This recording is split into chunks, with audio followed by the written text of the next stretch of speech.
Yeah, I'm telling you, it's like silent until you speak, and then suddenly we can hear it. Well, that's the strangest thing. Anyhow, it is Reese. No, no, wait, what? It's Wednesday. Oh my goodness, I'm so far out of it. It is Wednesday. It's the Mattriarchy, and I am your host, Matt Reese. I am here. Tankatron was here first, and I'm not sure if he's still here or not, but that's fine. Today we are late. We are super late, and it's all my fault because of my day job. And that's the situation we're in here. Also, there was some confusion with our planning, so I last minute changed the plans and didn't tell anyone. Did we have a plan before that? Well, no, we had bits of a plan that never came to fruition. So I'd say you did better. yeah. So what we're doing tonight, we have a little game. We have a little game we're going to play. So you guys that are there that are watching, we need you to chime in into the chat. Today we are playing You Ruined My Childhood. Now, I just invented this. So there are two modes that this game could be played. One is that somebody picks a beloved childhood property, right? Like, say, the Goonies, right? And the other folks try to ruin it. Oh my! Right. Or conversely, we take a look at a beloved childhood property that's already been ruined and discuss how it could have been fixed or kept from being ruined to begin with. So, which version of You Ruined My Childhood would you be most interested in participating in, guys? Should we let chat decide? Or? Well, and I want the chat to be the judges. I want them to tell us. I want them to tell us who did a better job of ruining or saving the childhood, as it were. So it doesn't have to be comics necessarily. Doesn't have to be comics. We're wide netting it today. It's pop culture broad, right? So if I was like, say, for instance, if I was going to find a way to keep telling Indiana Jones stories, right, in a way that kept people engaged today, I would make The Goonies a sequel to the Indiana Jones franchise. Oh my! Right, and so could carry on with carefree archaeological action with lots of humor and all that kind of stuff within the context of the Goonies. Then we can leave Harrison Ford in the past. I feel like it should just be done in two parts, where we do the first and then the second. Right? Try to tear something down and then redeem it. Well, Star Storyteller. Hello, Star. Hello, Colin. Hello, Tank. I don't know what furries. He says furries. I don't know what that means. I think he's saying that they ruin everything. They do. They can. Well, I would say, good luck trying to ruin my childhood. It did a good enough job doing that already. But anyway, Star says, save it. And then everyone does ruin. So that's true. That's true. So a little positive twist on the how it should have ended, or meme there. So I could dig that.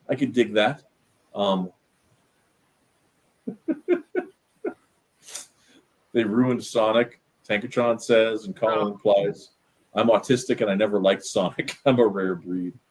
Wow.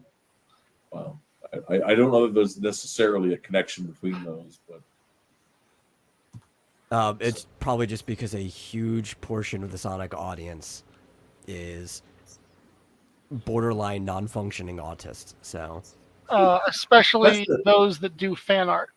See, that's the meme.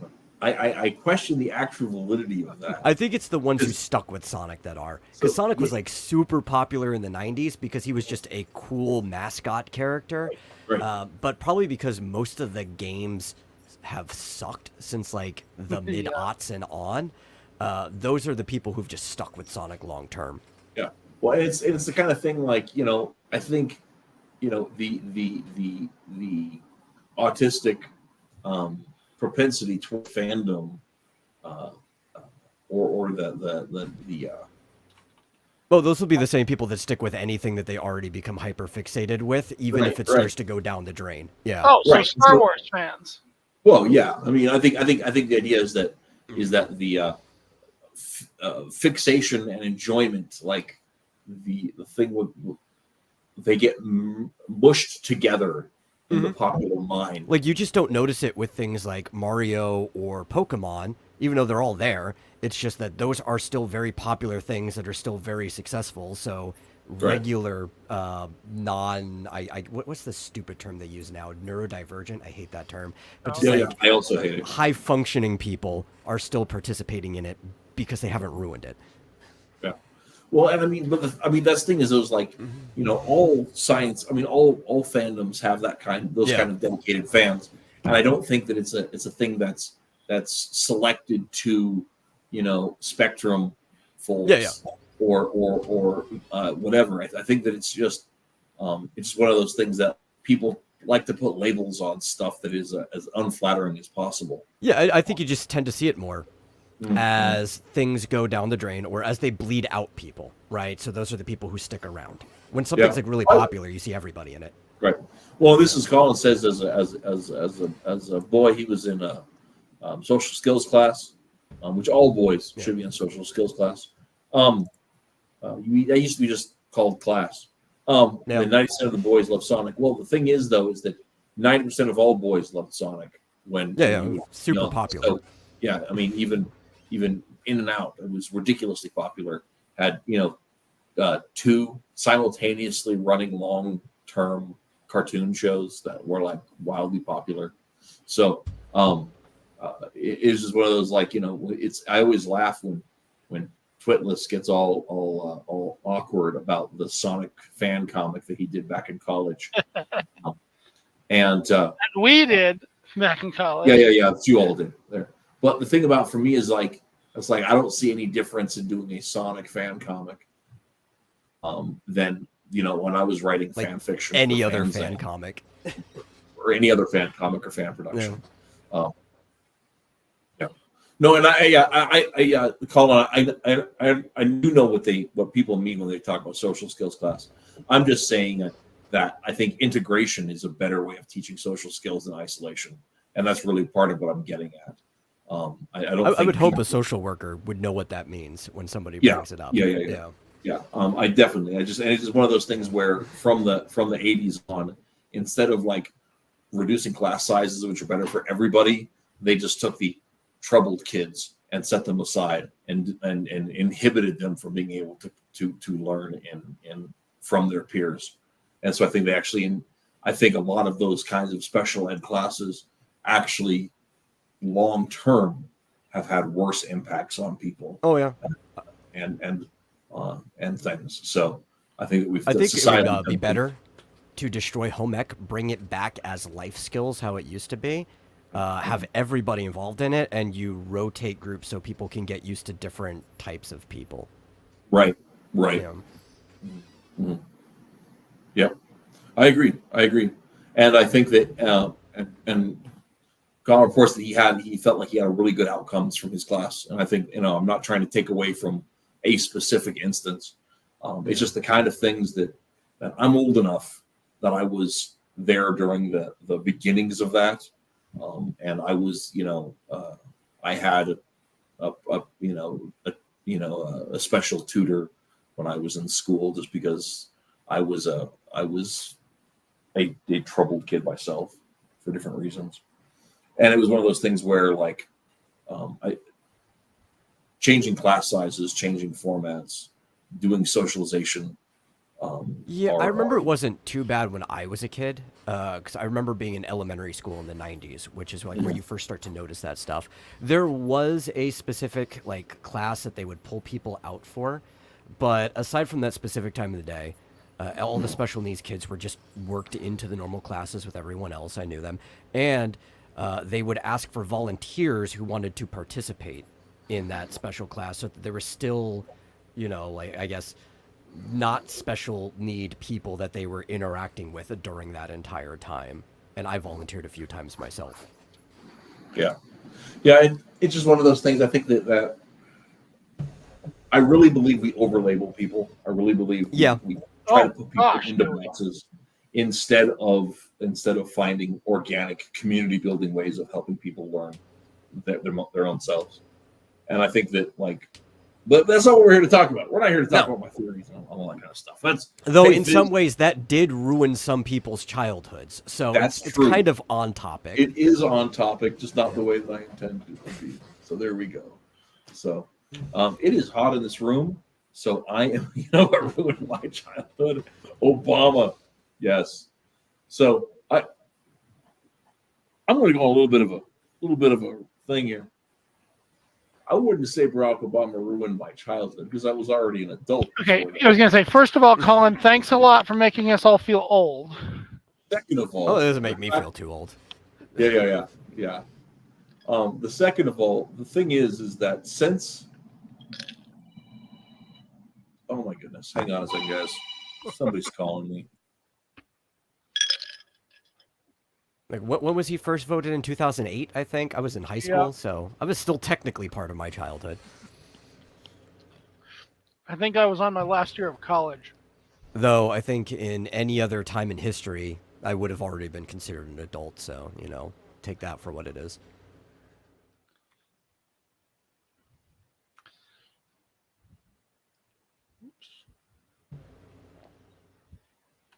People misunderstand that the whole reason 18 was chosen as, the time that you can vote and stuff is because in society, you would have already been considered an adult for several years before that. So you would have had experience before voting. I think I heard everything is just completely thrown off. I think I heard that people want to push it to 21 now. It's because high school became mandatory. That's the thing that threw everything off. Well, that and the fact that college became normal. Yeah. And now, instead of being this thing that you go to become a very specialized person, it's just like, oh, you have to go to college or you're not going to get a good job. And so now college is just the last 4 years of high school. Yeah. Which means we basically just pushed everything back. Yeah, because, I don't know, it's like the dumbing down of everything, I think, really. Mm-hmm. Because I definitely had that experience when I was in college, is that it just really didn't feel any different than high school. I mean, when you look back in ancient times and people were getting married at 13, it's like, I believe we have immatured over time. Well, first of all, very few people got married at 13. Yeah, that wasn't very common. That was way Depends on the culture.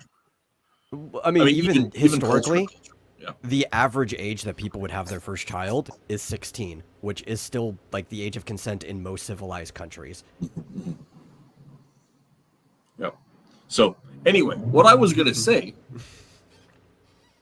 was that when I first got out in the world, got out on my own, got married, started having kids, a gallon of milk was $1.25. Oh. All right. When I first got on my own, a gallon of milk was $1. I could fill up my car for a week on spare change I found in my couch. That's so when I was impoverished and homeless, I was still able to figure it out, because stuff was there. Well, we just recently went back and figured out that after 20 years in my field, after multiple raises, after working myself out of up into the national average income to almost, suddenly I have the same buying power I had when my kids were in diapers. So that's pretty awesome. So yeah. So and that's largely because of massive inflation under 8 years of Obama. So that's pretty awesome. So anyhow, that's what got us off on that. So now, let's talk about this. Well, we're going to try to fix or save a beloved childhood property, and rather than talk about politics on the show, although I do want to do some political discussions at some point, but probably not on Wednesdays. I'm thinking of having some different shows, maybe this fall. I mean, you wouldn't dare have a political discussion without Twitless here. Well, I have before. I'm kind of tempted. I've been in several without Twitless here. I'm somewhat tempted actually to get together some old guys to talk about politics that have been watching the game for since the '80s, because of the whole thing. Oh, we get to see Doug Knapel again? Yeah. Well, maybe I could lure him in. We'll find out. But anyway, so so the first step is we need to pick a childhood property that we want to go ahead and figure out a way to save.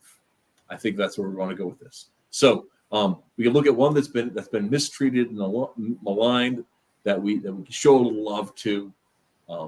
But I was hoping, after I came up with this idea, that I'd have a few minutes to come up with some suggestions that aren't just Star Wars. Yeah, I was hoping to be like the ones that aren't the ones that pretty much everybody has come up with a solution to already anyway. Right. Just nobody's ever going to do it. Well, yeah, and so okay. Well, see, I can give you literally all the material in the world with mine, because it happens to revolve around Disney.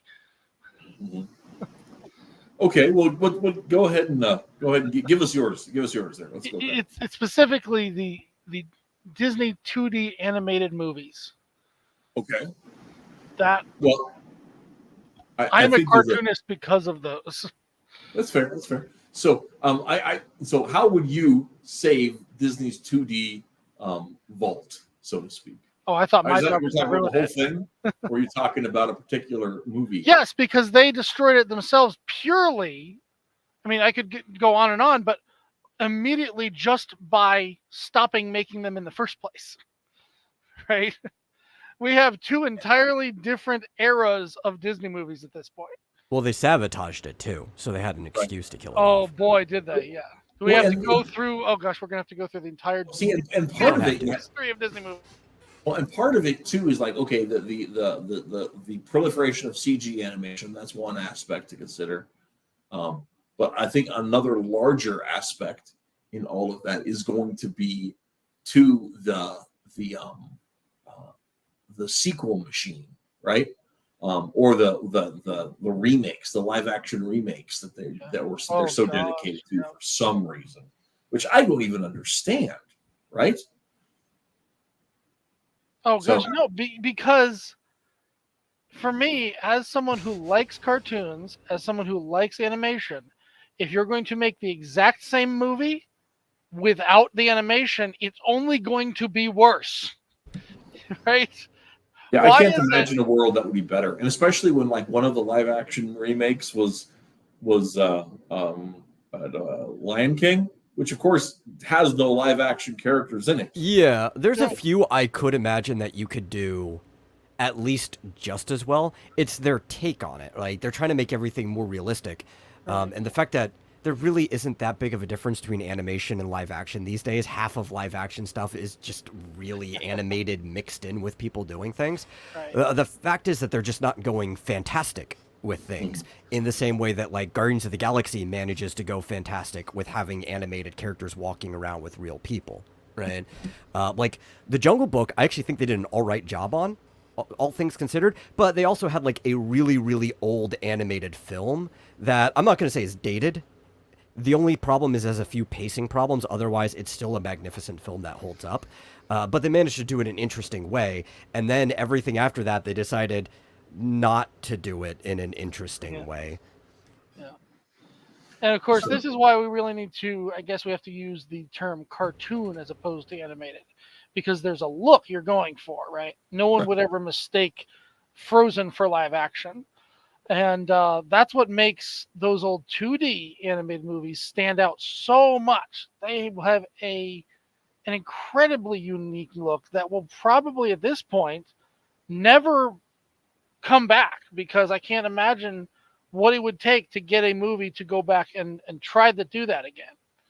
Well, and the other thing is, like, one of the benefits of cartooning, and we talk about this in comics all the time, is the ability to exaggerate certain things. So you get the whole stage makeup aspect while not having the garishness of that. Yeah. That I think allows it to really excel beyond the. I mean, it makes it as an art form worth having in there.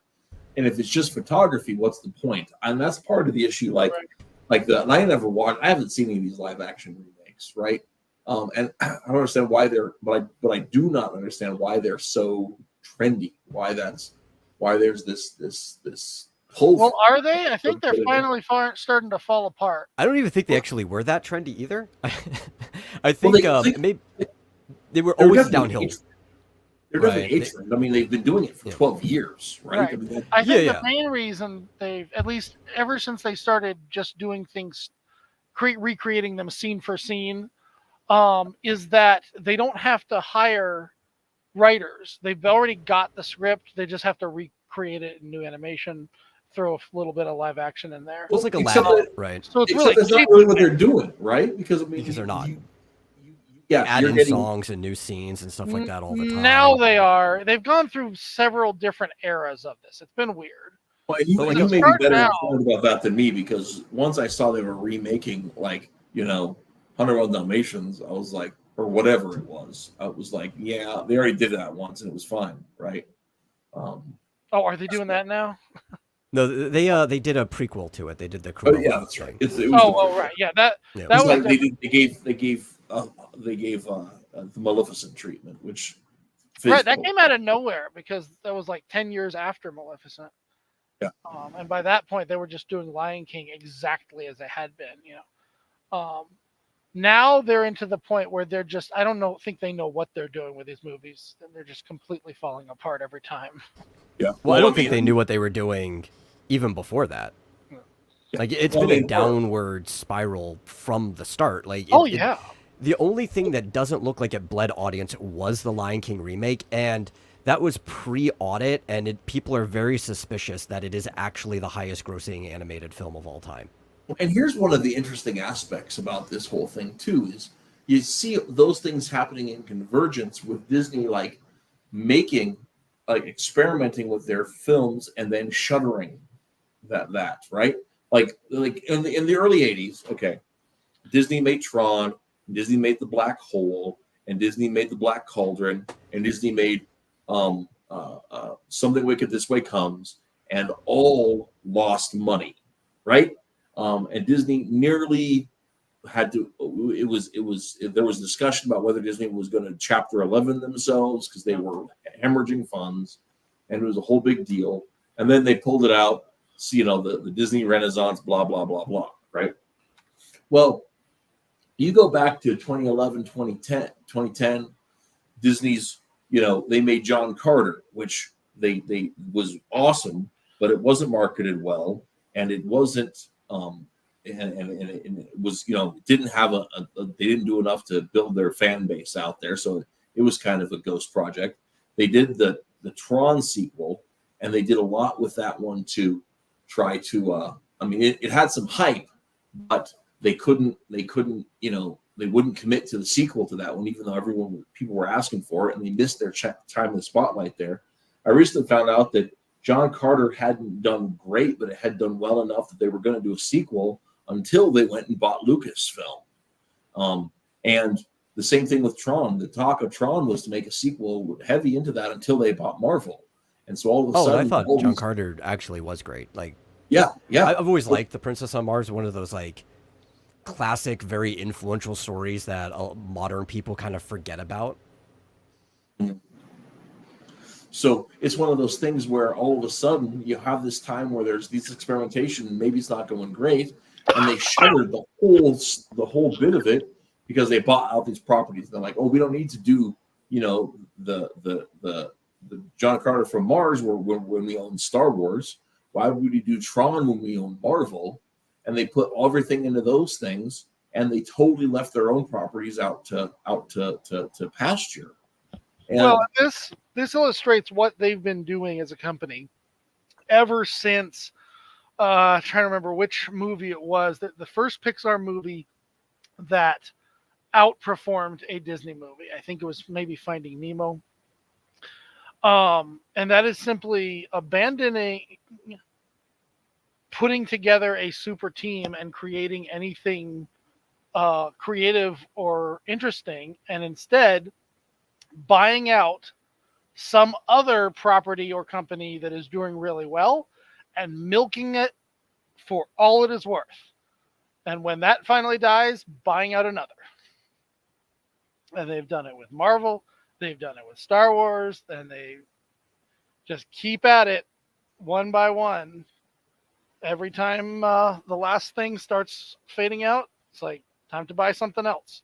Who So knows?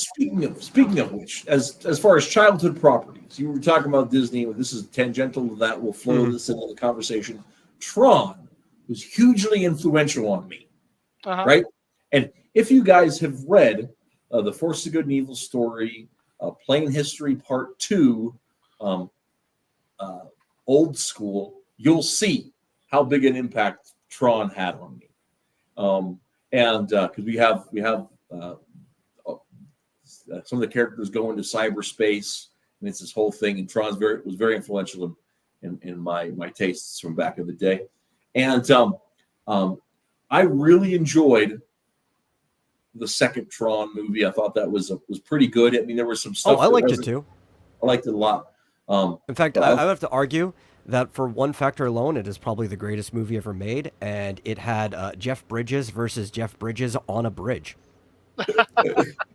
That's pretty awesome. The one thing is here's the thing is I really like the uncanny valley for Clue.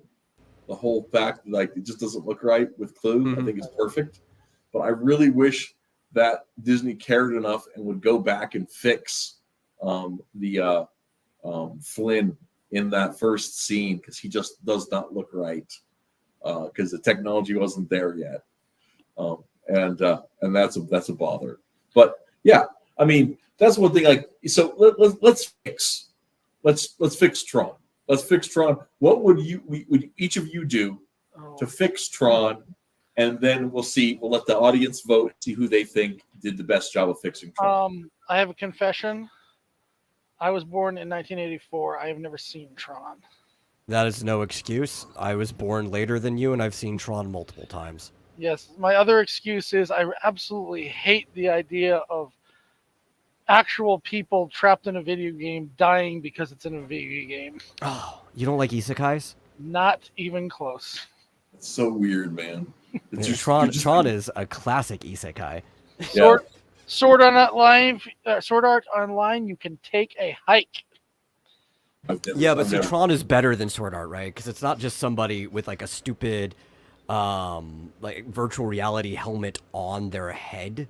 That there's the fake threat that a microwave chip is going to explode your brain if you try to like get it unplugged or whatever, or if you die in the game. Tron literally gets digitized and sucks into the game. Like their physical body is in there.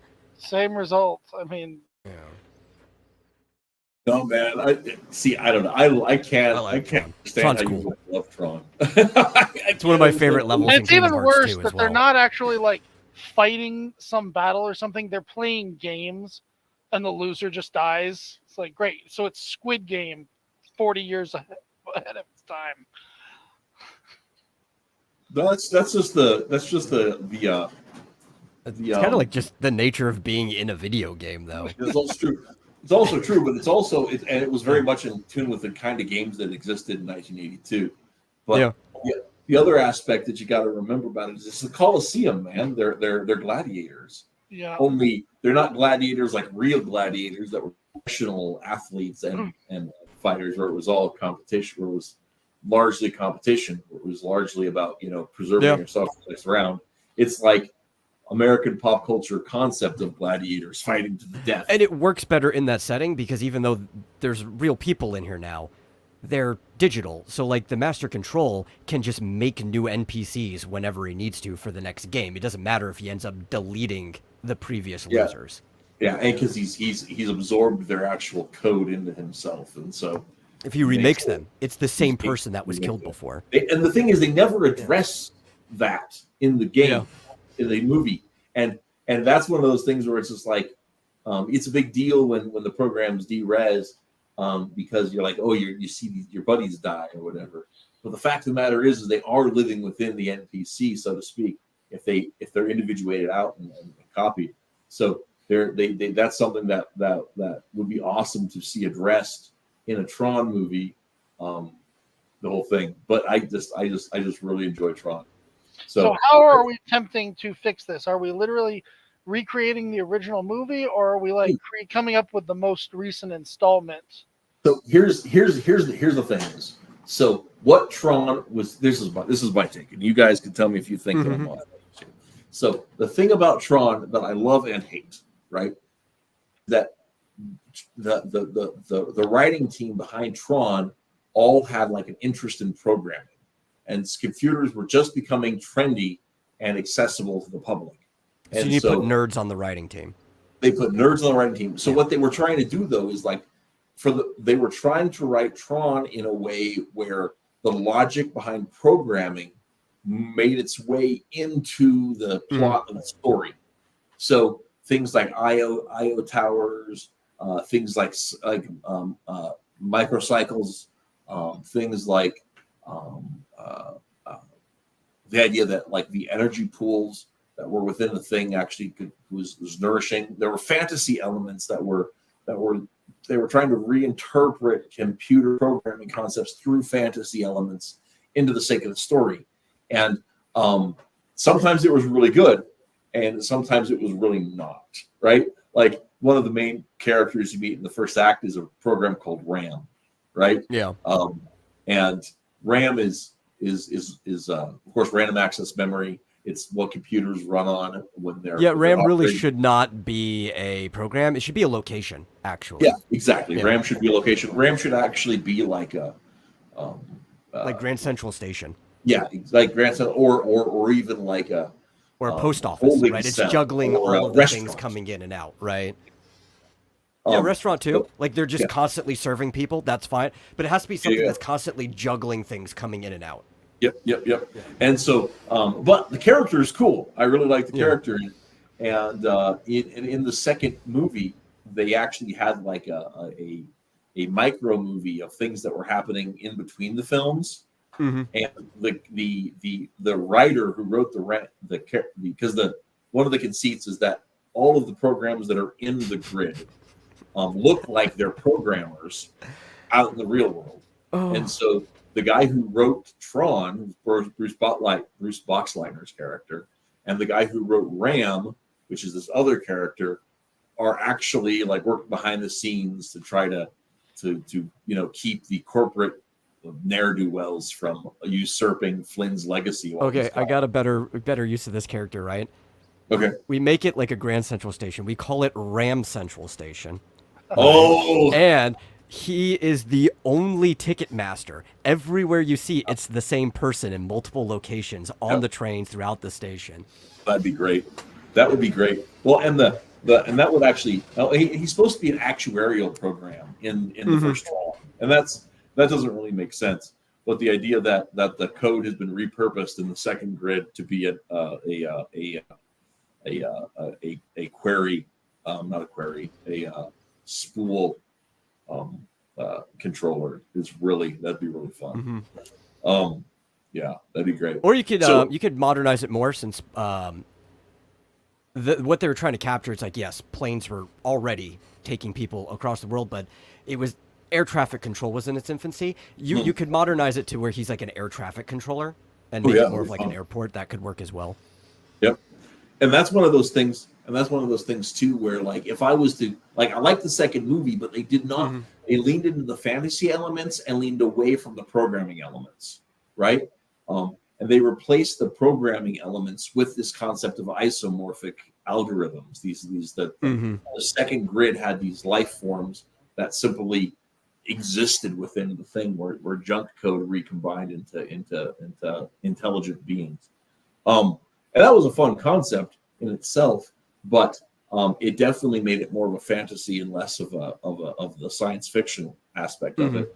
And I would really like to have seen a sequel that incorporated Tron Legacy, what was it? Tron Legacy, and incorporated thing, but also incorporated the Tron computer game, where Tron goes into an early version of the internet, and so he leaves the Incom's closed system and is out on the internet. And actually, one of the things that they went through and did when they released Tron is they said that the video game is not canon. I mean that because that Tron that we see in the movie did not experience anything in the video game, and it's just the first movie that's canon. And I was like, well, that's stupid, because you can have multiple copies of Tron, and there's no reason to say this is not canon. Just say the issue the video game happened in a different system, and so that's not the version that Flynn has of Tron that Flynn has. AI could be. Well, I mean, AI was a plot point in the beginning, but with the modern take on it, you could do some more interesting things. Right. Because Master Control was just an AI. Right. It was a chess program that he had evolved to the point of being self-aware, and which itself is sort of problematic. But I really enjoyed that. I would. Nice thing is, I would like to see one that like just combines all the elements and is faithful to that, programming centric storytelling.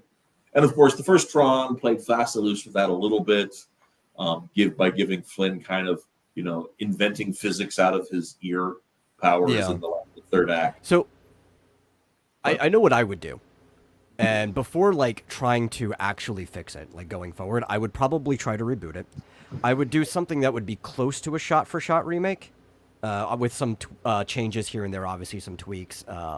Maybe even fix some of the holes in the original, but try to keep it as close to the intent as possible. But I would pull, pun intended, a page out of the book of the Page Master and start it live action, and when they go inside the program, make it completely animated. See, that's what I wish Wreck-It Ralph had done. So when you real world live here's a question, Metal, with that. When you say completely completely animated, are you talking like I would prefer 2D, animation? honestly, but 2D?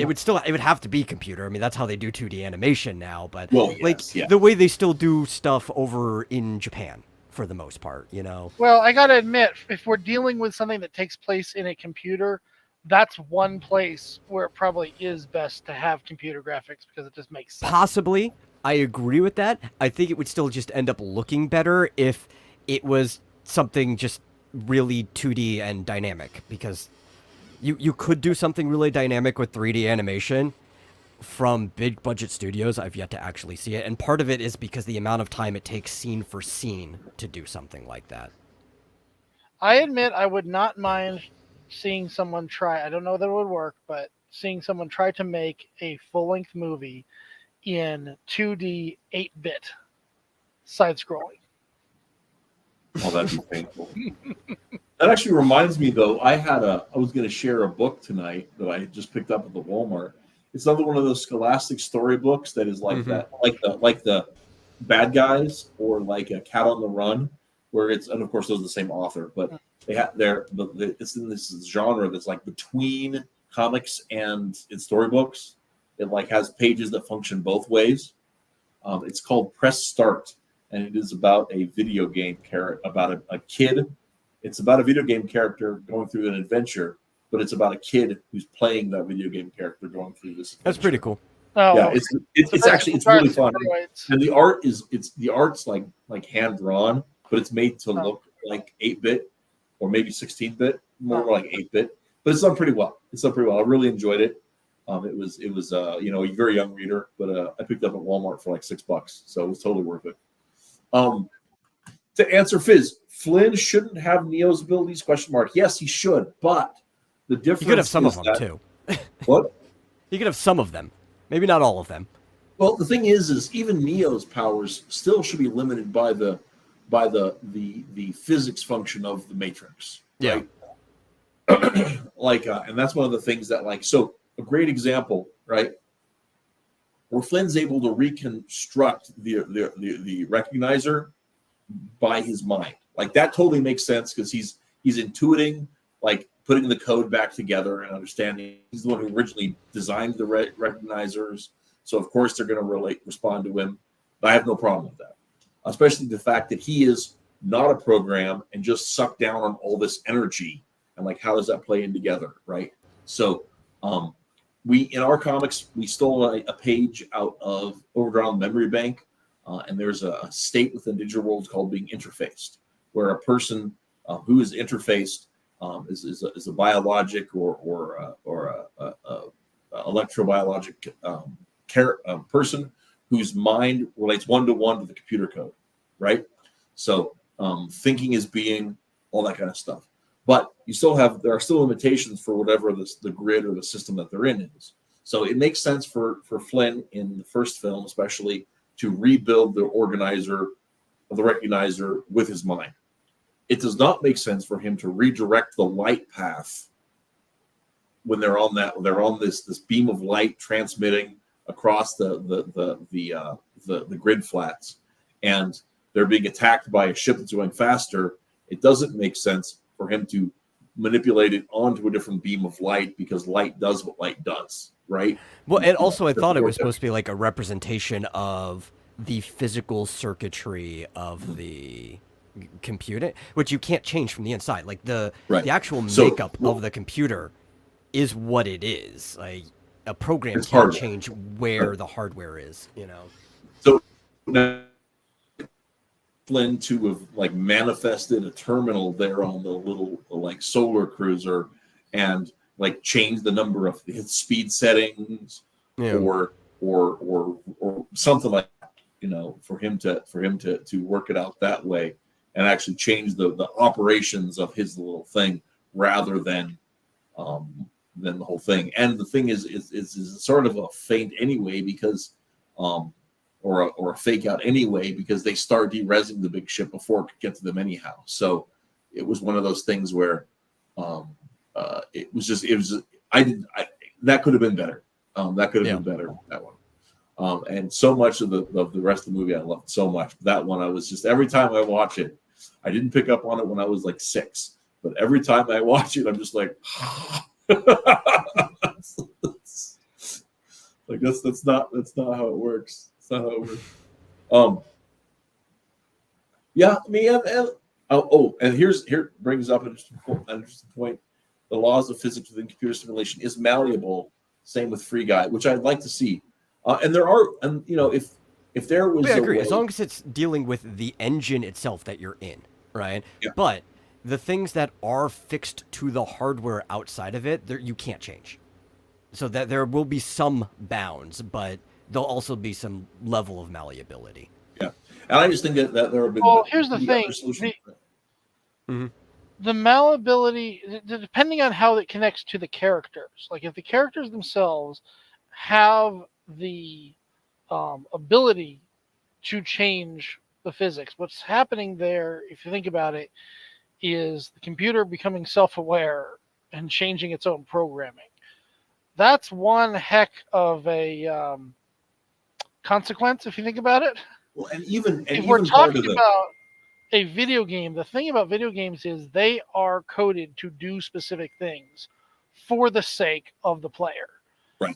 If you really want to focus on the code, I would say give them that kind of world where the player is able to do whatever they want, but they are restricted to dealing with NPCs and world building, etc., that is all made to do certain things. But that also depends on what we're talking about, like what era of video games, right?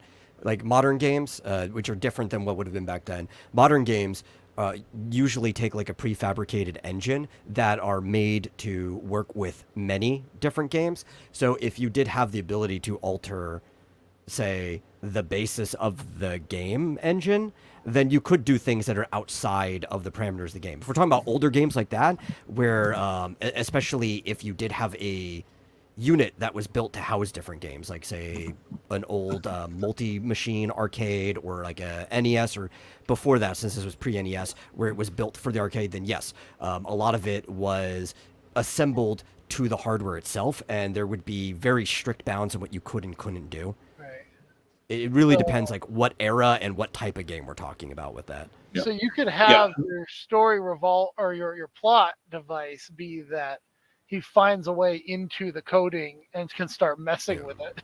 Right. And that was actually, they actually did that in Overdrawn to the Memory Bank, which, if you don't know, was a made for public television movie in the 80s, late 80s, maybe early 90s, starring Raul Julia.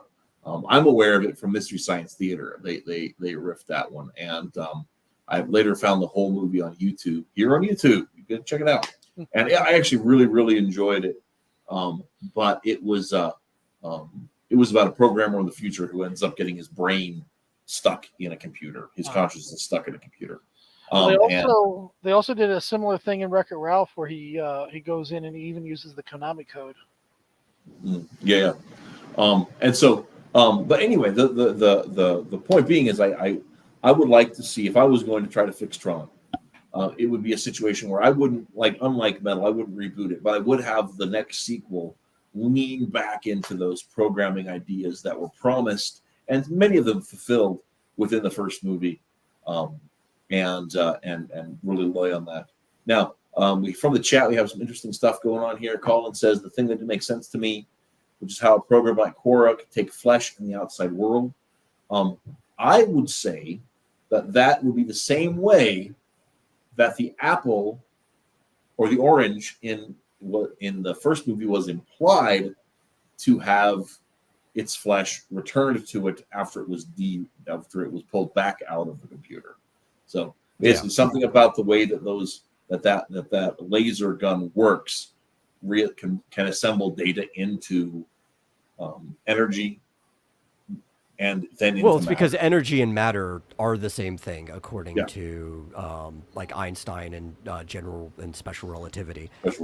So like if you could go one direction, if you had enough energy to pull it out in the first place, which you would need a lot of energy to break it down, then you would be able to assemble something. And it probably has an idea of the form based on all of the archives of humans and stuff like that. To be able to assemble something, giving it the benefit of the doubt of the actual logic of the movie.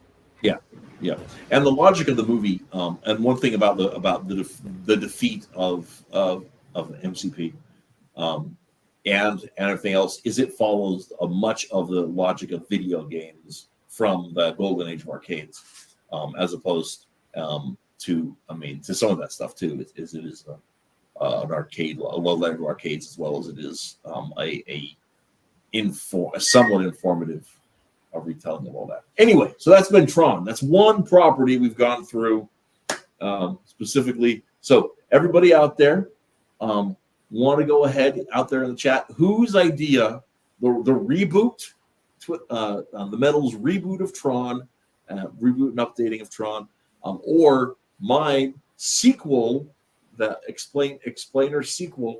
How do you think would be better to save Tron? Go ahead and chime in the chat, and we'll keep talking about something else here. So we'll figure out. I might as well throw in my 2 cents for what it's worth. Okay. Okay. Here's the deal. I watched I think it was like a 45-minute video on YouTube where this guy went into excruciating detail about how if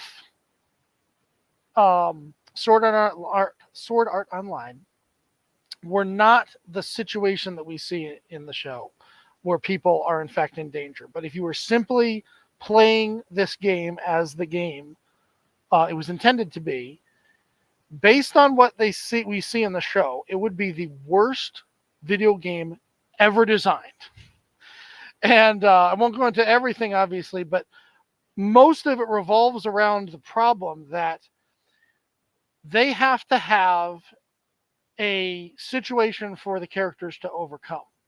In real life, if you were trapped in a video game, you'd probably just sit there and wait for somebody to hack you out of it. Right? We need our characters to go on adventures and risk their lives in order to do so. Why on earth would you go and fight some monster knowing that if you die in the game, you'd actually die in real life, right? So they had to come up Is there with this. pertinence to Tron in this instead of Yes. talking about like a really bad anime? Okay. No. I'm giving the example though. They I had to thought come up games with this Sword Art Online. complex idea where someone literally was purposefully trying to kill someone. So in order to play the game at all, first of all, there's permadeath in this game. If you die once, you're dead. You're gone. This is an MMO.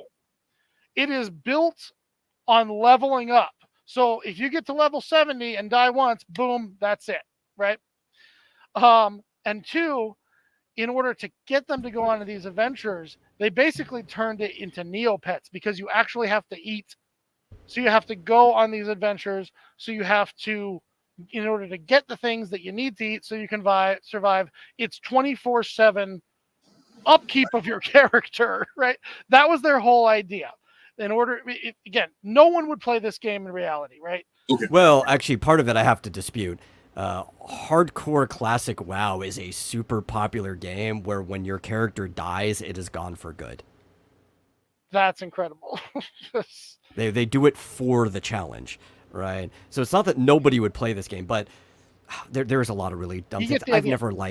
never liked Sword Art Online, probably because I watched and grew up on the games for .hack sign and all the .hack games, which were just much better takes of a similar situation.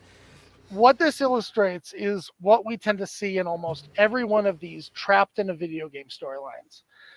The fact that in real video games, nobody actually dies, right? It's animation and code that illustrates an idea that you're supposed to be dealing with, right?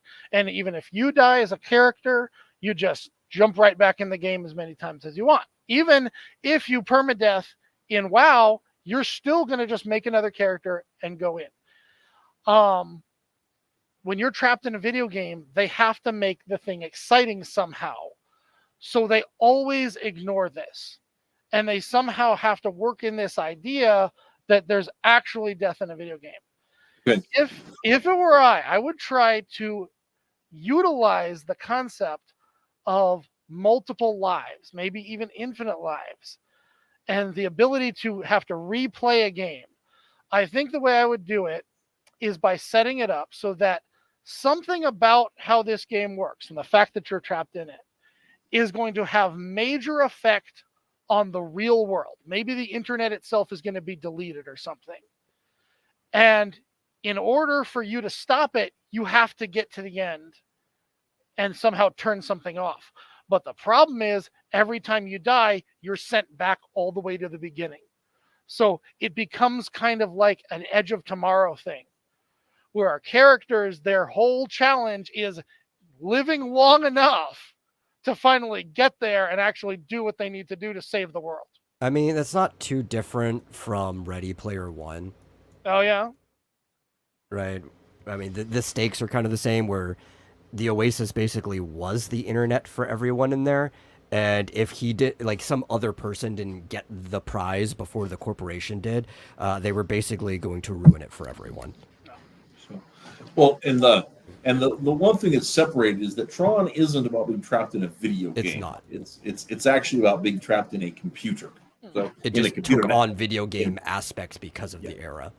Right, exactly. And because there was the game grid, right, which was a sub part of the grid where programs after their code has been stripped out and added to the NPCs the NPCs MCPs function, then they are then they're tortured through the games to keep other programs from understanding what's going on, basically, so that nobody gets used, gets onto the scheme. But but anyway, the big threat in Tron was Flynn trying to clear his name after he was framed by his coworker Dillinger. So, who was the guy who Dillinger's the guy who programmed the MCP to begin with. So. Anyhow, so nobody's voting in the chat yet, so I don't know. But let's see, what's another property that not Star Wars? What's something else they tried remaking recently? Or Also, at the same time as Tron would be getting this, I would be working my way over to Nintendo to try to convince them, like, hey, now would be a good time to try to fish out the license to Captain N.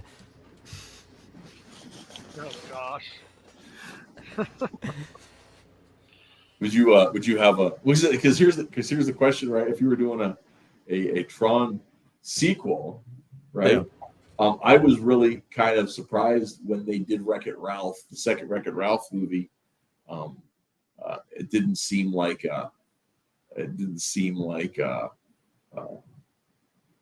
Tron had any part in it, and that was really surprising to me because they pulled on everything else that Disney owned. It seemed like that would be natural, but so yeah.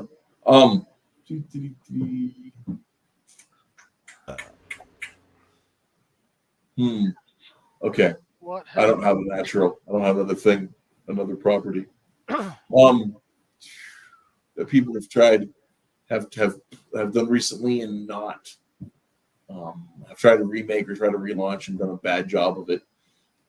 Recently, there's been a lot of flair recently about the Furiosa movie that came out, and I don't know that is. I haven't seen it, so I don't know. A lot of people are just mad that it wasn't a final Mad. Oh, hey, do you guys like a side note? Well, never mind. We've already talked about Die Hard before. I think with everybody here. So going on about Die Hard would be bad. Colin Lamping makes a good point. We didn't actually fix something that had been ruined by another installment. Well, I think that itself. Yeah, that's true. And it wasn't. It was more that it was so undone that it was like, what the heck are you doing? What are you thinking? So. All right, let's. Since you basically hijacked my my Disney thing and turned it into Tron. That's we're done. How about we get back to animated movies from the 90s? Okay. And ask what went wrong when they went to CGI instead? Well, things had already been going wrong, I think, at that point. I don't think that it was the CGI thing. I think that. Well, here's the thing: the Disney slump, which was a group of total failures for them. Most of those movies, anyone who has seen them, will put them on the top of their list of. You're talking about all the deep canvas movies. The what? The movies that utilize deep canvas. So deep canvas was a technology they were working on for a while. That the first time you see it in full force, technically the predecessor was in The Lion King, like during that opening shot where he's going over the plains and stuff like that. But the first time you see it in full force, where they're actually using what they call deep canvas technology, was way later on in Tarzan, which is how they got him to do like the tree surfing and everything. And they continued using that technology in Atlantis, in Treasure Planet, and stuff like that. Yes. I'm sorry, I forgot what that was called. Yes, the Disney Renaissance ended with Tarzan, and then everything. Listen, I know you don't like Treasure Planet because you think it is a very bad version of Treasure Island that takes the stakes and the attachment of Long John Silver away from the treasure. If we were to completely de-skin it of all Treasure Island stuff, though, it's a pretty good movie. It's one of my favorites. Well, okay, so there are many reasons I hate Treasure Planet. There are many reasons I hate it. One of them is that it takes the stakes away. And Jim Hawkins has no more right to the treasure than Long John. And Long John has no more right to the treasure than Jim Hawkins. It's just a race. And there's no moral good or bad characters in it at all. It's nothing. But it tends to have all stakes. It becomes a fight for survival.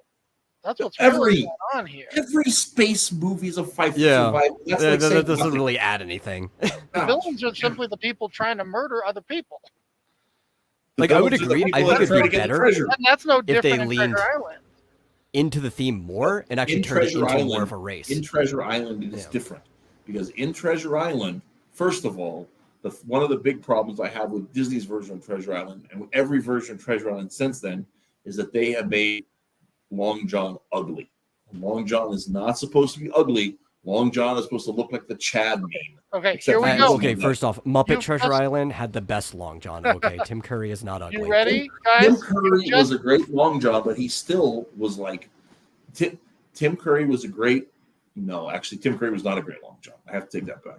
Tim Curry was great in Muppet Treasure Island, but he was not a good Long John because he was dastardly from minute one. So He was charming, right? But there is none of the thing about Long John is you're supposed to question the villainy at the same time as you're shocked by the villainy with Long John. You're supposed to kind of like him as a person. Yeah, you're supposed to really, not supposed to kind of like him. You're supposed to really like him.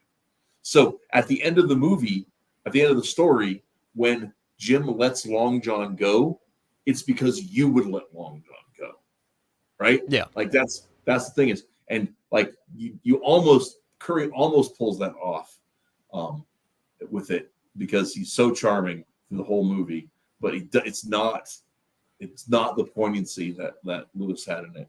So so Reese, what you've done is just accidentally given us our topic. Let's just go ahead and ask: Save how did Treasure Island. Planet ruin Treasure Island for you? Yeah. So the thing is, one is that Long John is not charming and he's just ugly. He's grotesque. He's obviously villain coded. There's no question that he's the bad guy. The other thing is that in Treasure Island, like Long John had earned the stake in the treasure. The pirates that he brought on him, they were Flint's men. They only want what they've been working for, right? And they had a contract for that treasure that everybody signed on to. Are they pirates? Yes. Was piracy a normal part of living at the time? That was frankly almost legitimate? Yes. These guys had worked for it. They had bled for it. They had risked their life and limb for it. Many of them had lost limbs for it. It was their treasure. And Hawkins was a nice guy who deserved a break in the world. He didn't earn it, right? That's the conflict that is in there. Now, in the movie, right, in Treasure Planet, nobody has better claim. Flint happened 100 years ago. His crew are all dead and gone. There's no claim that they have on it either way. And that's part of the thing is, so the question you have is the treasure going to be in the original? Is the treasure going to be redeemed because honest, hardworking, noble, brave people seize it from these dastardly pirates? Or will the treasure honor its contract by being recaptured by the pirates who labored for it? Right? And that's the conflict is what does justice look like? What does kindness look like? Right? What is the moral weight of these things, the conflict in these things? And that's what makes Treasure Island such a morally complex film. Whereas Treasure Planet is just like empty calories. It's popcorn. It's cotton candy. It's tooth decay. It's garbage. I hate it. So here's going to be my challenge to you. And then it's got the little pink like Kirby bird thing that is just like the same generic. You know, I will say, hero character. as somebody who genuinely likes that movie, God. I also dislike that little squid thingy. You do realize that's supposed to be his parrot, right? Yeah, it's a horrible job for it. They though. just invented the thing. Hawkins doesn't have a parrot. No.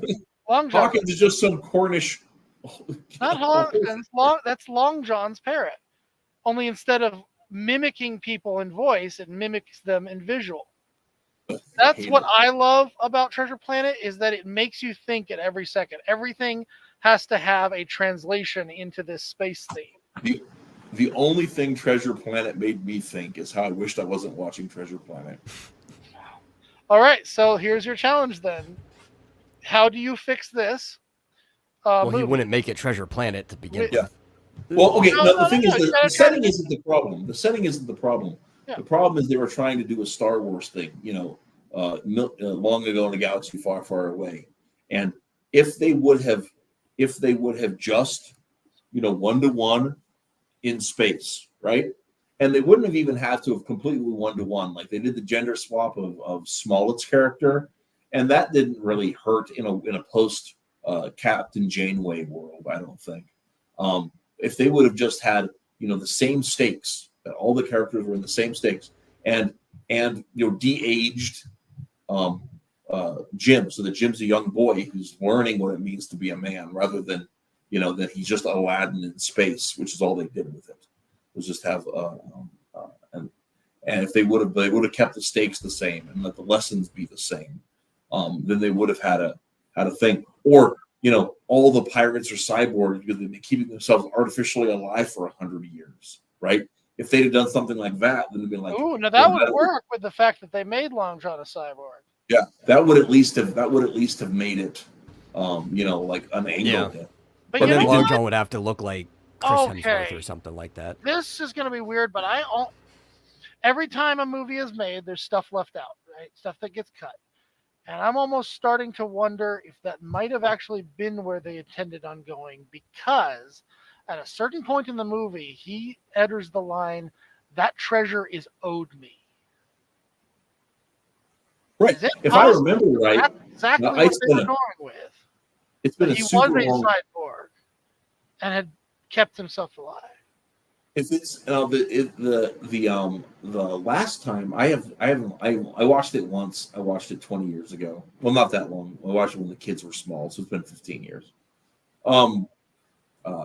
So the thing I believe I remember though, that part of why it was owed him was that he'd spent his entire life looking for it. Yeah, That but I it just was can't help but wonder if the script was more complicated. Well, it could be. I mean, Disney gave up writing movies about that time when everything is they came up with a rough idea, animate a bunch of it, show it to an audience, a sample audience, and who then take notes and change it all over again.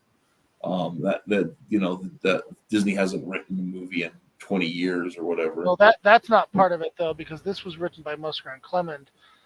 They worked for 21 years to get the permission to finally make that movie. So who knows? Who knows? But well, I mean, Anyway, on paper, Disney worked for 80 years to put together Frozen, but that's not yeah. really. Anyway, what here's happened. your challenge. If for someone who loves the movie, for it's the stuff that it does change. Here is your challenge from me. How can you save this movie in a way that you do not take away Long John's redemption story? Because that right there is the most important thing that has ever happened in the history of Treasure Island, as far as I'm concerned.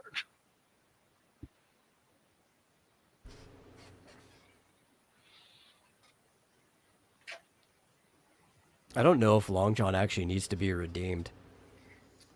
Yeah, I mean, like It was the one element that, in my opinion, was always missing from the story. Well, you could also just be wrong. There's that. Well, I mean, the thing is the in Stevenson's book, Walmart has something like a redemption story in that he doesn't kill Jim and he won't kill Jim. He brings himself to the fact that no, he really loves this boy, and he won't kill him. And that's the thing is, so when Jim turns him in, it's equal because Jim loves Long John, and he is tore up of his concept of duty and his love for this dude. And so I think that's actually in there is that why does Jim let Long John go? Because Long John wouldn't kill him, because Long John had genuinely loved this boy more than he loved his money, and I think that's always and that conflict. That's why like there are two perfect villains in fiction. One is Long John Silver, and the other is Bram Stoker's Dracula. The two perfect villains in fiction, and they're both sides of villainy. Where on the one hand it's everything detestable in Dracula, and on the other hand it's the fact that our human frailty is what makes us detestable in Long John, and so I don't think you need to add other elements to it other than just doing Treasure Island in space. All right. So how would you write that last scene with the two of them confronted? It would be once again. I'm drawing mostly from my memory of Treasure Island. It'll be just he's trying to escape with the treasure, and he gets to escape without it. That's all it is, man. Just Because they like do have essentially that scene in it where he's attempting to get away, and Jim comes along, and he tries to make this stupid excuse. Oh, I was just chesting the boat, and then he says, "Oh, that should do it," and he ties it up, right? And then they have a little heart to heart, and eventually Jim unties the boat, and that's when he reaches into his pockets and says, "Here," and he had taken a little bit of that treasure, and he hands it to Jim and says, "That's to build your inn that got burnt to the ground."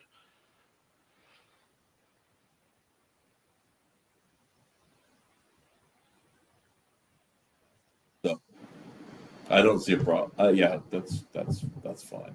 Okay. Yeah, I think it's jettisoned into space. Okay, so we've talked Thrawn, we've talked Treasure Planet. What other missed opportunities in the past need to be rectified? All right. I don't want to do anything like, super huge and obvious and modern like Marvel or Star Wars, because everybody just knows the problem is, Yeah, everybody talks about company those so becoming too outlandish. big for their britches. Why are we talking about how the movie was just an ugly art style? The thing is like that stuff is like, I don't care about Lamping, you're really making me depressed here. that. Well, I also talk about ugly characters. I think the only atrocity there is that Long John Silver specifically is ugly because he's supposed to be a very dashing person. He's described as being tall and handsome and strong despite missing a limb. Right? That's the specific description, is that he still looks strong despite missing his leg. Right? So Yeah.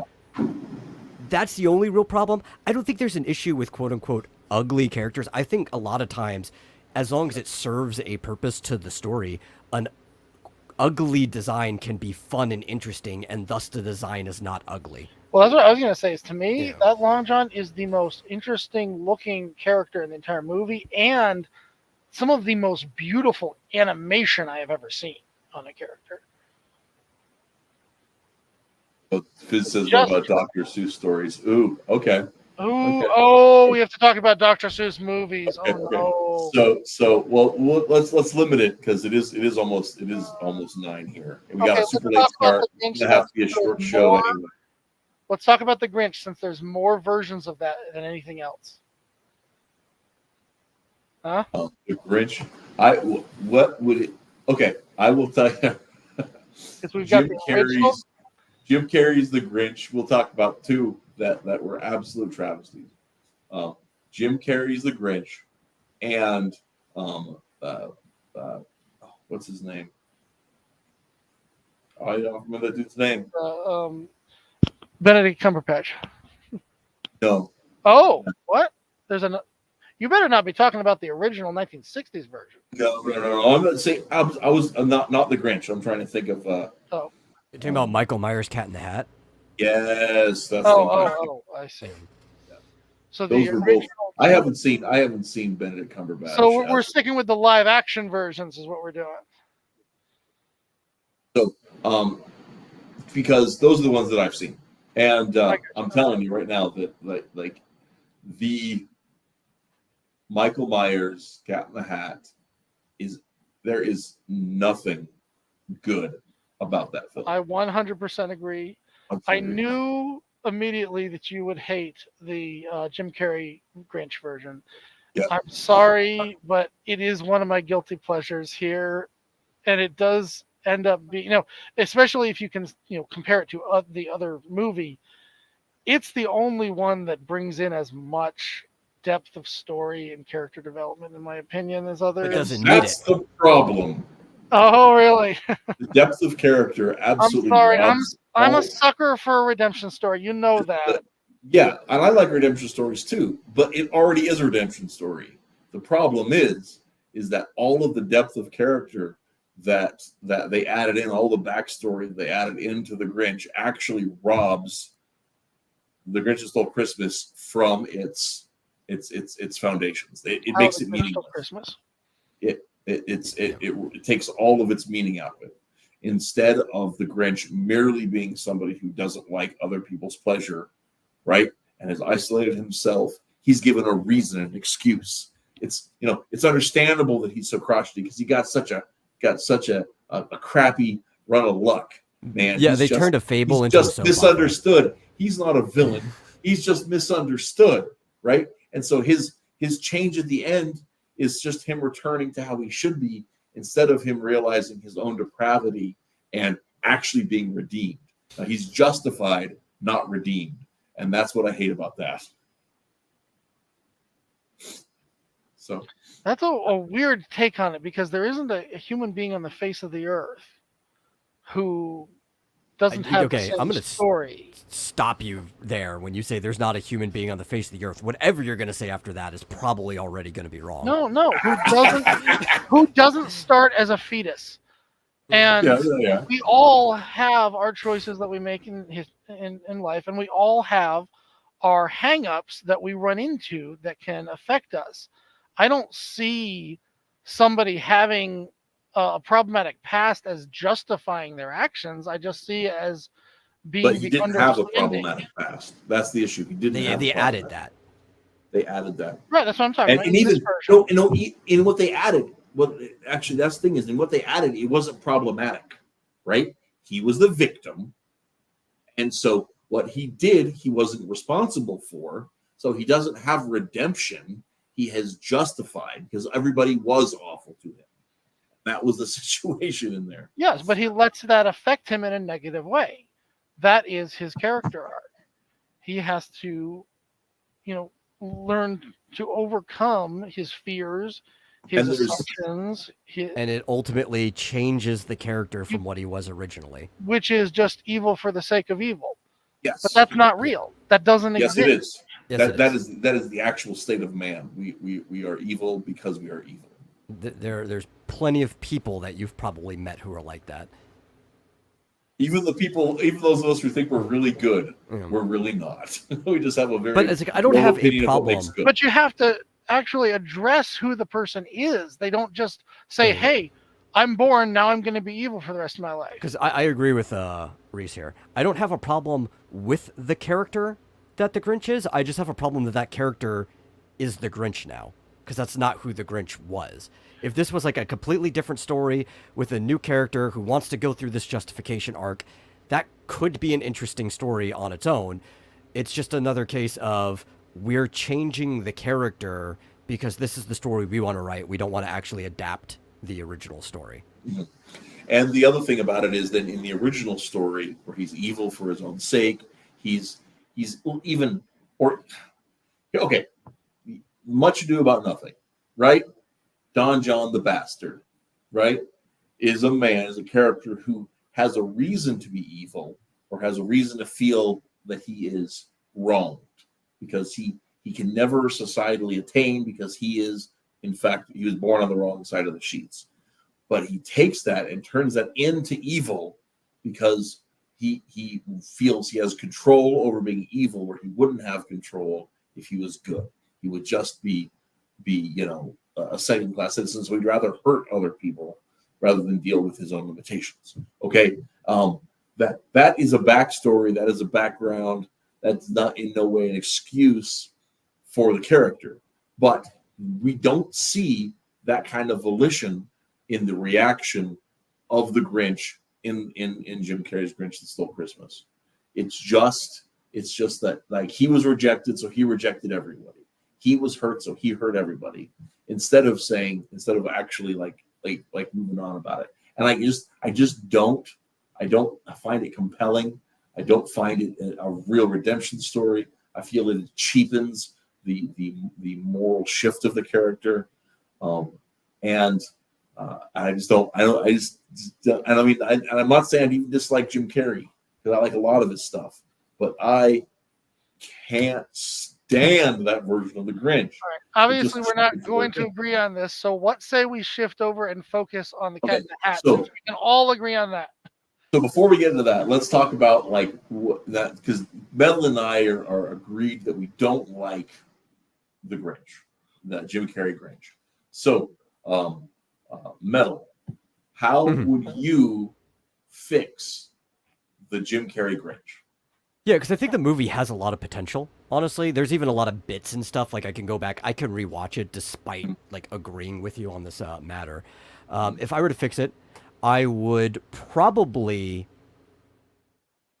I'd probably still give him a backstory in that way, but I would completely change it about it. I would make the Grinch like Dennis the Menace as a kid, where he became a hermit because of his actions. Like he was shunned from everybody, and instead of like putting up with them constantly throwing cans at him for his behaviors ever, he moved off to this mountain. But he is the one who caused it. Like it's all his fault. He was this menace, because that's who the Grinch is ultimately, is somebody who is antisocial. He takes Right. it too far. Yeah, he's not just asocial, he is antisocial, which is why he goes out. You even see this, How the Grinch Stole Christmas is not the only story from Dr. Seuss that the Grinch showed up in. No. There's some that are chronologically before that, and he really messes with people. He's almost like a trickster character, but he's a trickster character because he's just a natural grump. Like, this is the type of person that he is. So, like, you could still give him a backstory to fill out the runtime, make him feel more like he is a part of this town.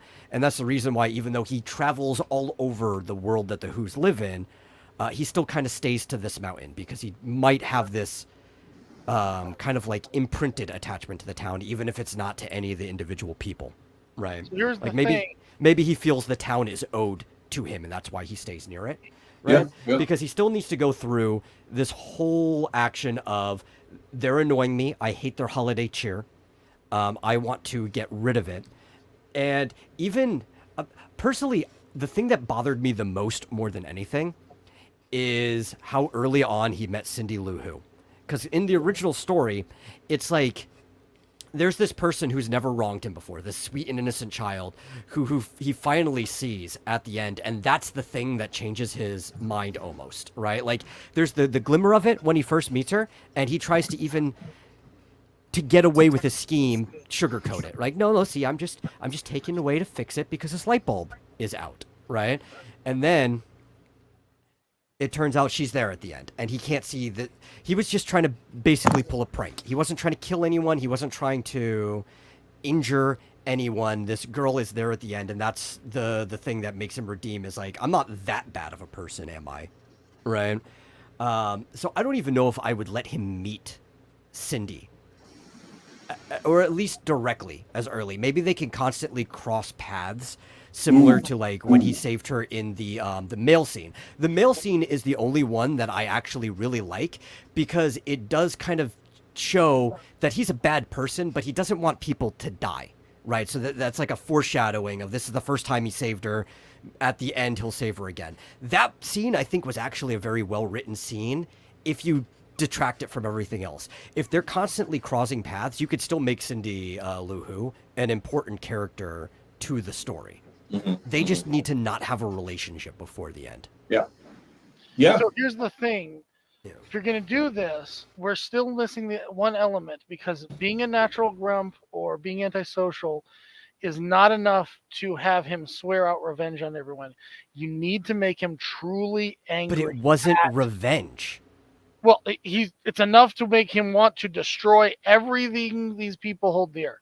The He has holiday to be- cheer itself was enough for him to want to get rid of it. He It has to be boiled him angry down to to a his point. bones. It's not Needs to revenge. be an angry Yeah. individual, right? You've I got think to what have you're I think what Which you're is what the missing. actual point of Finally the original snap. Grinch was. I think what you're missing here, Cartoonicus, is like, this is the level of somebody who's just that annoyed. And I'm just like, you got to show it, right? He says, for maybe you've 43 never- years I've put up with it. And then maybe he you've snaps. maybe you've never been that kind of annoyed.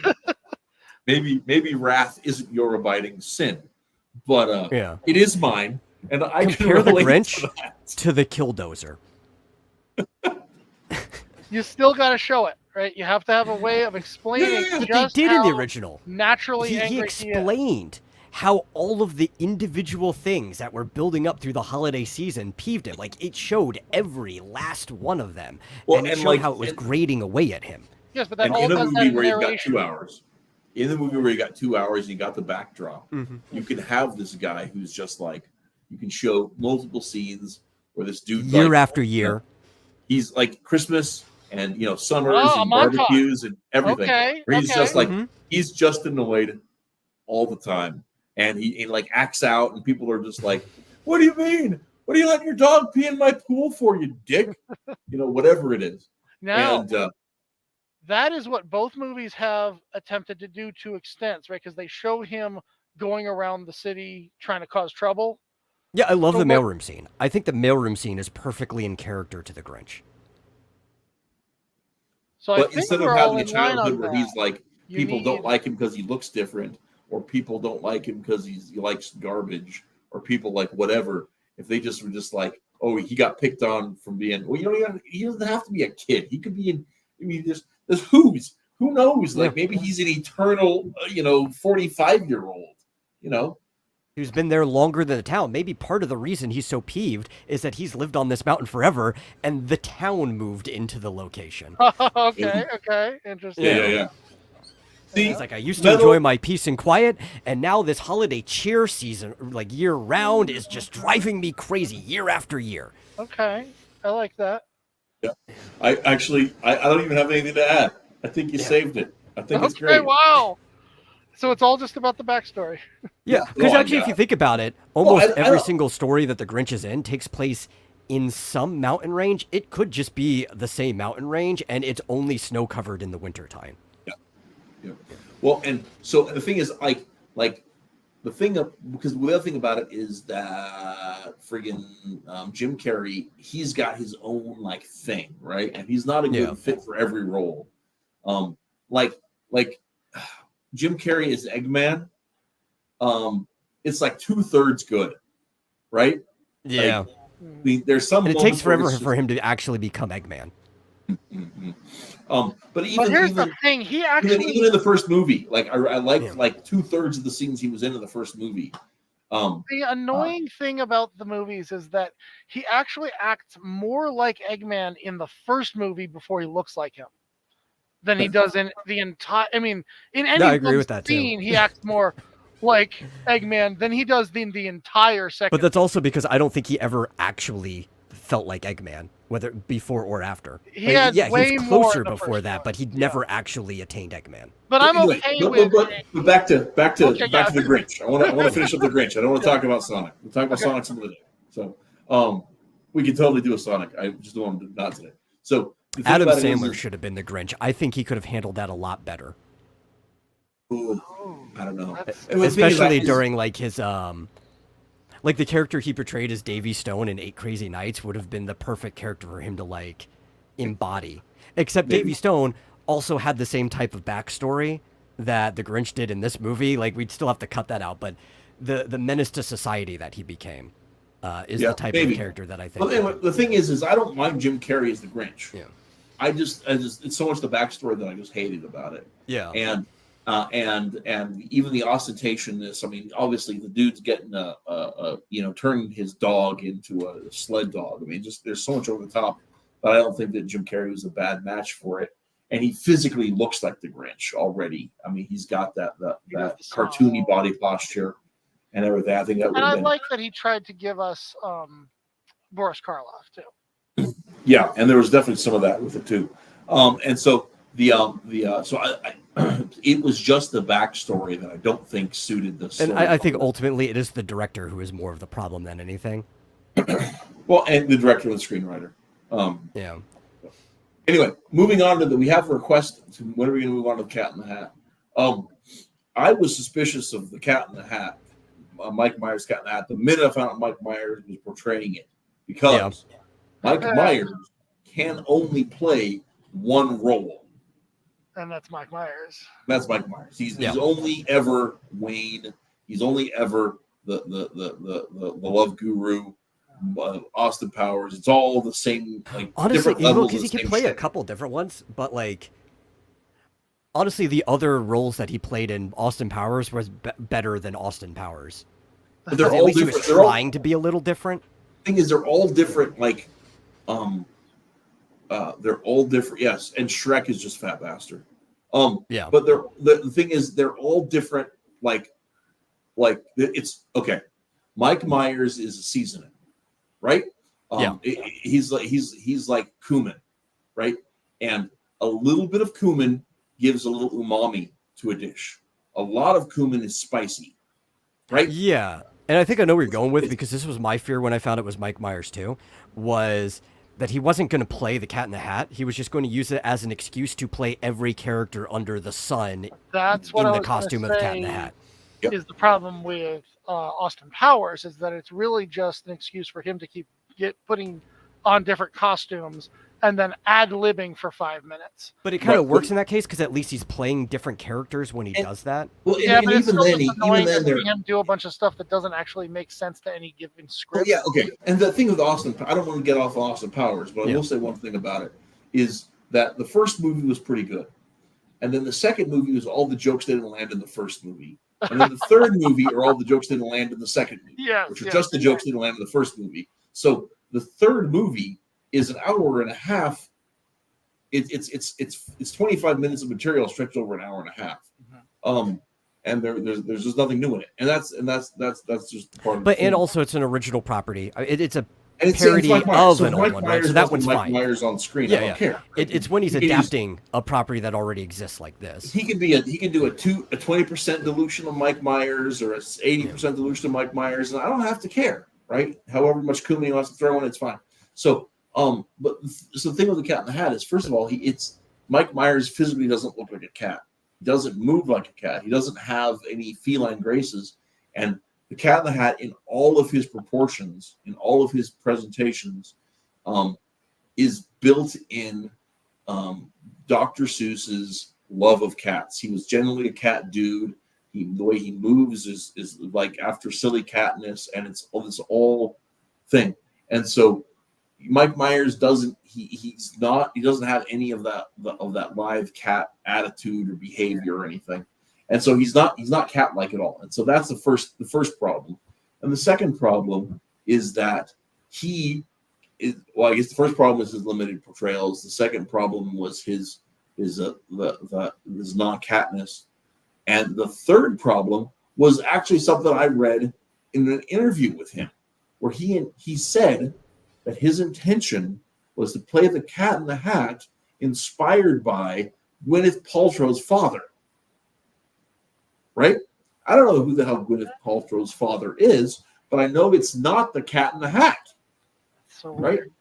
So there are already there are like books that Dr. Seuss has went on record. He directed animated portrayals of the Cat in the Hat. There's no reason to step outside of Seuss's work on the cat to come up with a characterization for the cat.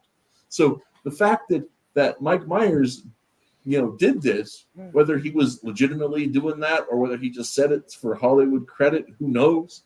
But it indicates the guy's just unfamiliar enough with the subject material, or unwilling to invest into the subject material, and that he's not taking the part seriously for adaptation. And so then the fact that, of course, the movie was obviously written to play into not the Cat in the Hat, but Mike Myers' particular weirdness. It's a Wayne's World picture, not a Cat in the Hat picture. That's why I bring up Austin Powers, and it's not just that. There was Master of Disguise. I think the Love Guru is doing this. So many of his movies do this, where they he wasn't really involved in Master of Disguise. It's Dana Carvey. Yeah. I don't know. The only scenes I saw with him in it was still clearly that kind of thing where it's like, okay, Mike, you've got 2 minutes, ad lib, right? The one movie, thus, that I've ever seen with him that didn't have that problem, the one movie I've ever seen him in that I liked was Shrek. Because that was actually a controlled movie with a director who had a vision and told him where to go. So Mike is much like Jim Carrey here, actually. He can be really great, provided you have a director who knows how to reel him in, right? So the very first thing we got to change about Cat in the Hat is this is not a Mike Myers movie. This is a movie with Mike Myers in it, right? Well, no, not even that. Mike Myers shouldn't have been allowed within 20 feet of the Cat in the Hat picture.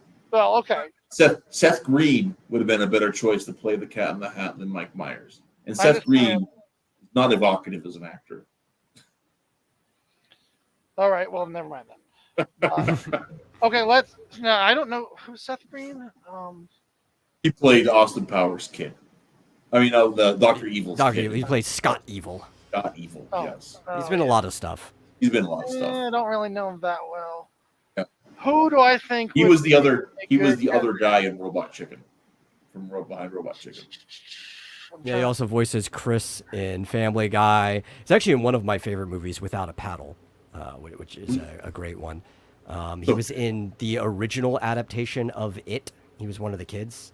He was in Sabrina. Wasn't he also in Sabrina the Teenage Witch TV series with Melissa Joan Hart? Was he? I think so. I He thought he also had a had role in Buffy. Yeah, he was in Buffy, and he was also in in a couple of episodes. He was in the second Scooby-Doo movie. He was in the second Scooby-Doo movie, but he also had a couple of bit parts in different seasons of the X-Files. Yeah, like he's been all over the place. Yeah, yeah. So the So thing he about was a child star. In Idle Hands too. I don't remember. Anyway, the thing about doing anything Dr. Seuss is his incredibly unique art style. And it can be hard to do. I've seen things that do it well. I've seen things that do it horribly. Cat in the Hat is one of them. I'm going to say right off the bat, you have a 90% better chance immediately if you make it an animated movie as opposed to live action. Yeah. Now I'm going to want animated most of the time anyway. Grinch is the one time that I've ever liked the live action movie better than the animated movie. That's odd, but okay. and well, I know you're probably thinking that's a travesty because you're thinking I'm talking about the 60s cartoon. And while I do still prefer... Well, if we're talking about the CG one, then I definitely prefer the live action to the 3D one that came after. Exactly. What the heck happened? They totally... The problem with that one, too, is storytelling-wise, it was also just too heavily influenced by the last Grinch movie that was made. And yet they didn't even live up to that. Anyway, yes. The Cat in the Hat absolutely needs to be an animated movie so they can just have the crazy, zany world that we're all used to in Dr. Seuss stuff, which is so important in a movie where a 6-foot-tall cat is your main character, right? Yeah. You can get away with live action and maybe in some things in Dr. Seuss, but not this. The whole, Cat in the Hat, the book, is at least 10 times more deliberately awkward than just about any other Dr. Seuss book. It lives in its own bubble universe. You don't try to translate that into live action. It's never going to work. So. yeah, maybe. So, okay. So, how would you fix the Cat in the Hat? That's the question. Who you say animation? Step one. Step two. Who would you have play the cat? Yeah, I'm trying to think about that. Who would? I always want need to be somebody who's basically, because the thing about the cat is the cat's basically a puka. I mean, he's. Yeah. The thing is, we always want these big, high-budget, mainstream actors to play in our movies, and we never ask the question: is there a better actor for a part, regardless of whether I like we know them nobodies. or not? I like freshly casting nobodies. Yeah, that was the cool thing about the 90s Disney movies is that you usually got a character like Robin Williams to play the sidekick, and the main character was often a nobody, and it worked. So I kind of tempted to just put out the auditions and find the person who works best instead of trying to speculate on some celebrity. Well, that's not as much fun to talk about on the show, though. I know, Yeah. but I try to think of how I would translate the Cat in the Hat and then try to find some very specific character. I don't know if I can do it.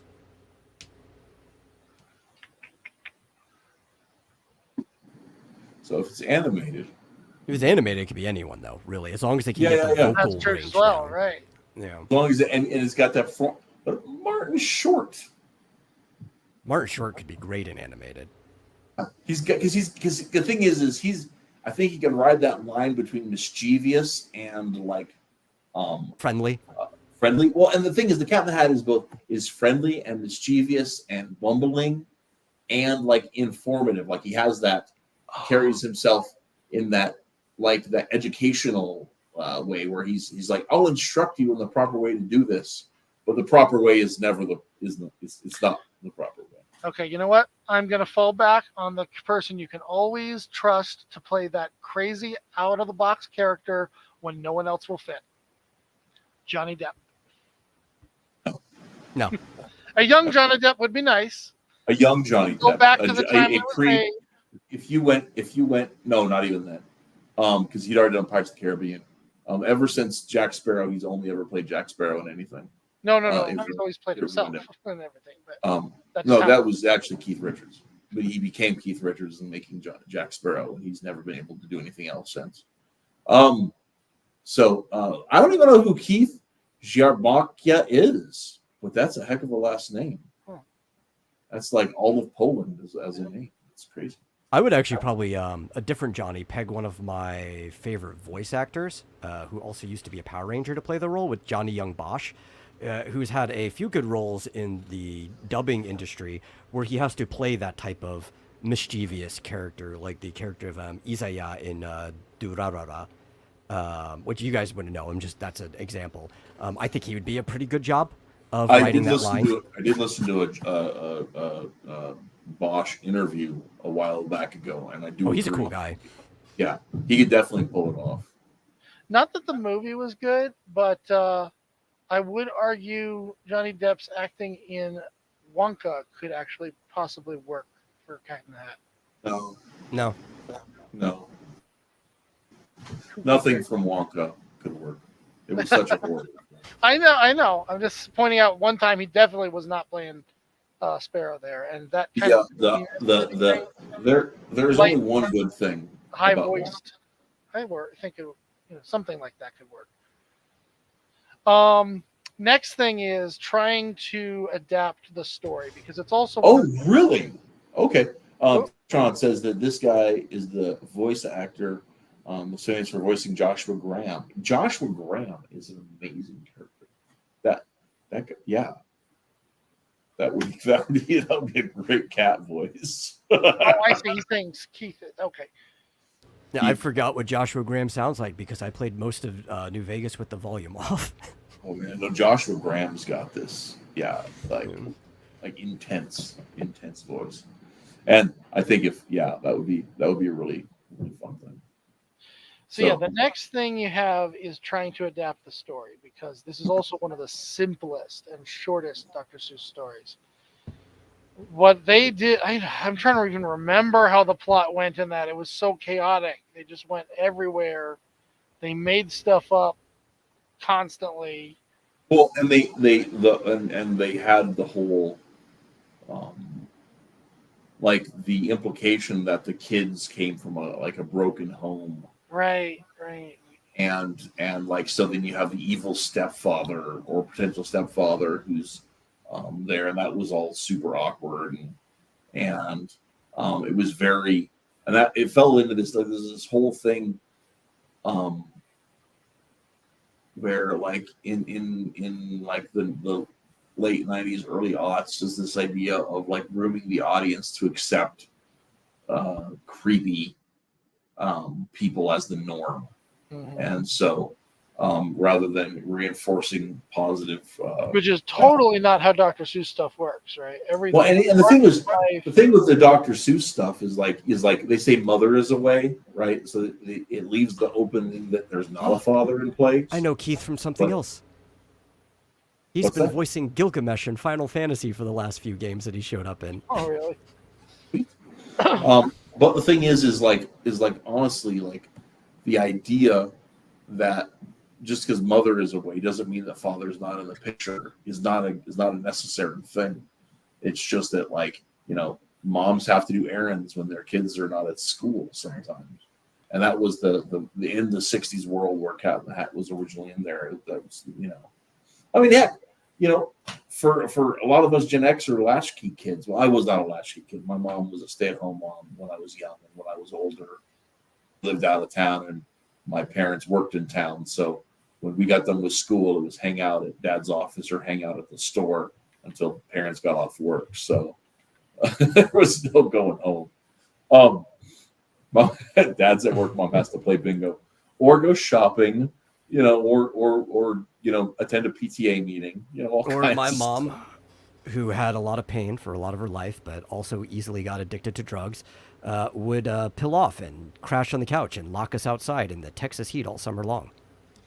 Oh my. That got dark. Yeah. Yeah. At But the yeah, age so of 8. and did you ever have a cat put a ring in your tub during all that? No. No, okay. So No. but yeah, no, I think the idea of taking that story and not making it so dramatic and sad and post ironic would be a good way to handle the Cat in the Hat. And so instead of it being about a comedic take on serious life issues, it's more about a comedic take on things that are scary or terrifying to kids. Things like, oh, my school project needs to be done, or the what are the neighbor kids going to think, or whatever. Or like that's the thing is the kids are left at home. The cat makes a mess. The kids are supposed to not make a mess, and they know they have this responsibility that the mom has given them and said, "Okay, I'm leaving. Don't screw it up." Okay, Mom, we won't screw it up. We're grown-up kids. And then this the pixie walks in and tears the house apart. And that's why the kids are so freaked out. I mean, I don't think you need to have all that extra drama in there to make it an appealing story. I think there's enough, and I think that when we're making funny, I think there's enough comedy in that children's register without having to put all that grown-up stuff into it. So, and by grown-up, I mean adult world concerns. I don't necessarily mean adult content. Although there was a few jokes that didn't really belong in. Oh, there always is because they got to get their PG rating, right? But yeah. Okay, what do you think about this idea then? In a world where everybody wants to set up for that second and third and fourth movie, instead we just make a movie to make a movie, and we take the plot of both books and we put them into one story. Yeah, that's pretty workable. Because he starts out with Thing 1 and Thing 2. And the second one, he's got the miniatures. That's just like a bigger version of Thing 1 and Thing 2, right?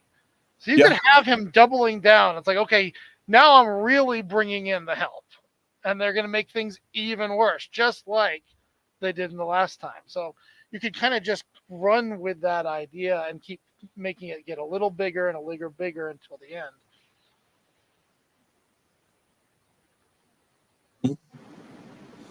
Yeah, I think that's fair. I think it's reasonable. Okay, cool. But okay. Well, it is 9:30 here, which means that it is 11:30 there and 10:30 over there. So we should probably call it. It is almost 2 hours. We did end up going almost 2 hours. Good gravy. So, so what do you guys think? Has this been worth it? Is this something we should revisit later? Try to play the game some other time, maybe with more pre-made examples of what we want to do. It was definitely interesting. Yeah, I enjoyed it. I enjoyed it for sure. But it was also weird. Not our normal fare, not our normal crew. Although every once in a while we need that. Right? Yeah, well, and part of it is that we were going to have some more comics discussions, but both Mike and Twitless could not make it for various reasons. So, which is fine.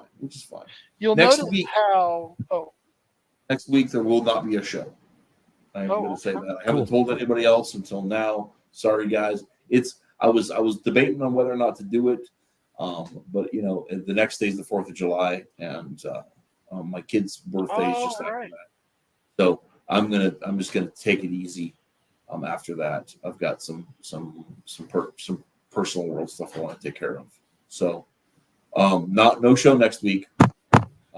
Back the week after with a plan for sure. But